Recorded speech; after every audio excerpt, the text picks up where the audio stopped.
రాష్ట్రంలో పరిశ్రమలు పెట్టమంటూ పెట్టుబడిదారుల్ని ఆకర్షించడమే కాదు, పరిశ్రమల ఏర్పాటుకు తగిన అవకాశాలు కల్పించే ఈజ్ ఆఫ్ డూయింగ్ లో టాప్ ప్లేస్ లో ఉన్న ఏపీ తొలి రోజు సమ్మిట్ లోనే 4,25,000 కోట్ల రూపాయల అవగాహన ఒప్పందాలు కుదుర్చుకుంది. వీటిని పూర్తి స్థాయిలో కార్యరూపం దాల్చేలా చేసేందుకు అన్ని సౌకర్యాలు కల్పిస్తోంది. 3 ఏళ్ల కిందట నవ్యాంధ్రగా తన కొత్త ప్రయాణం ప్రారంభించే నాటికి ఏపీకి రాజధాని కూడా లేదు. రాజధాని లేని మాతృ రాష్ట్రంగా ఆదాయ వనరుల కోసం ఆశగా చూస్తున్న ఏపీ స్వశక్తితోనే ఎదిగేలా అడుగులేసింది. అమరావతి రాజధాని అయినా పరిశ్రమలు లేక ఆదాయం రాలేదు.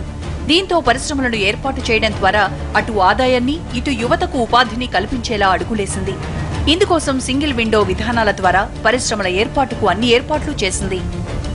ఈజ్ ఆఫ్ డూయింగ్ లో 2015లో రెండో స్థానంలో ఉన్న ఏపీ 2016 నాటికల్లా 98.7 పాయింట్లు దక్కించుకుని మొదటి స్థానంలో నిలబడింది. పరిశ్రమల ఏర్పాటు కోసం పారిశ్రామిక విధానాల్ని పూర్తిగా ఆధునీకరించి సరళీకరించింది. పరిశ్రమ పెట్టడానికి ఎవరైనా ఏపీకి వస్తే సింగిల్ విండో విధానంలో తక్కువ వ్యవధి వ్యయ ప్రయాసలతోనే అన్ని అనుమతులు వచ్చేలా ఏర్పాట్లు చేశారు. అప్లికేషన్ పెట్టుకోవడం దగ్గర నుంచి ఫీజుల చెల్లింపు, స్టేటస్ తెలుసుకోవడం, అప్లికేషన్ల పరిశీలన, అనుమతులు అన్ని ఆన్లైన్లోనే అందుబాటులో ఉంచారు.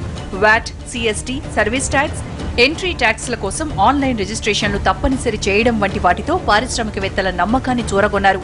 పరిశ్రమల ఏర్పాటుకు అన్ని రంగాల నుంచి కావలసిన అనుమతులు ఆన్లైన్లోనే కేటాయిస్తూ మొత్తం సింగిల్ విండో విధానాన్ని అత్యంత సులువుగా అమలు చేస్తున్నారు. ఇది వాళ్ళ స్టోరీ బోర్డ్.